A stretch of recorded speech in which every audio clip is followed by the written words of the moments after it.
জীবনে বড় হওয়ার সাথে সাথে একটা জিনিস খুব ভালো করে বুঝে গিয়েছি যে জীবনে প্রবলেমের কখনো শেষ নেই, কিন্তু এই প্রবলেমের মধ্যেও হ্যাপিনেসটাকে ঠিক খুঁজে বের করতে হবে।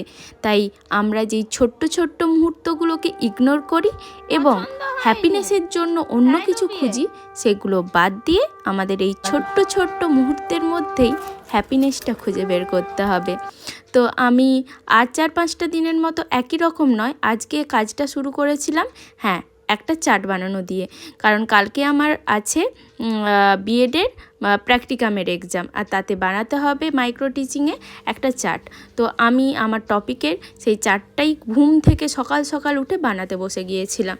তারপরে চা খেয়ে চিকুর সাথে দুষ্টুমি করে চলে এসেছিলাম ছাদে। আজকে যেহেতু বৃহস্পতিবার পুজো হয়েছিল, তো ঠাকুরঘরটা খুব সুন্দর লাগছিল। ছাদে এসে ছাদে গাছ লাগাতে যত ভালো লাগে, এই ছাদটা পরিষ্কার করতে ততটাই হেডেক। এই যে বোগেন বিলাস মেবি বা বাগান বিহার যাই নাম হোক, এই গাছটায় ফুল হলে যতটা সুন্দর দেখতে লাগে, ইনি জ্বালাতনও ততটা বেশিই পরিমাণে করে থাকে।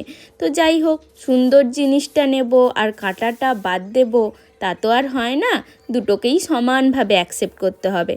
লাইক জীবনের মতো, ভালো এবং মন্দ দুটোই থাকবে। তো যাই হোক, ছাদরাত পরিষ্কার করে এসে এবার নিজেকে একটু পরিষ্কার করার জন্য বসে গিয়েছিলাম। তো আজকে হোম রেমেডিও বলতে পারো। তো ইচ্ছে হলো নিজেকে একটু সুন্দরভাবে প্যাম্পার করি, তার জন্য নিয়েছিলাম টক দই, লেবু আর মধু।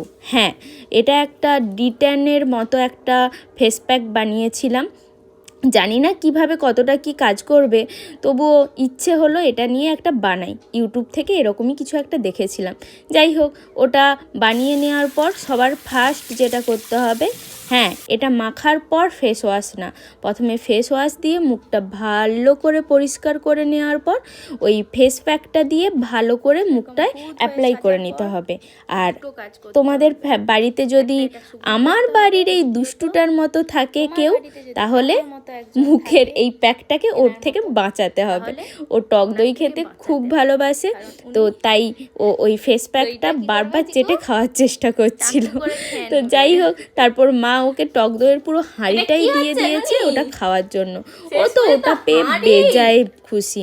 তো যাই হোক, ও ওটা খাওয়া দাওয়া করুক, তারপর আফটার কিছুক্ষণ ওটাকে রাখার পর তোমাদের রেজাল্টটা দেখাচ্ছি। বলতে পারো কিছুটা তো পরিষ্কার হয়েইছে। যাই হোক, স্নান করে নেওয়ার পর বসে গিয়েছিলাম খেতে আজকে লাঞ্চ করে। তো আজকের মতো দিনটা এখানেই শেষ।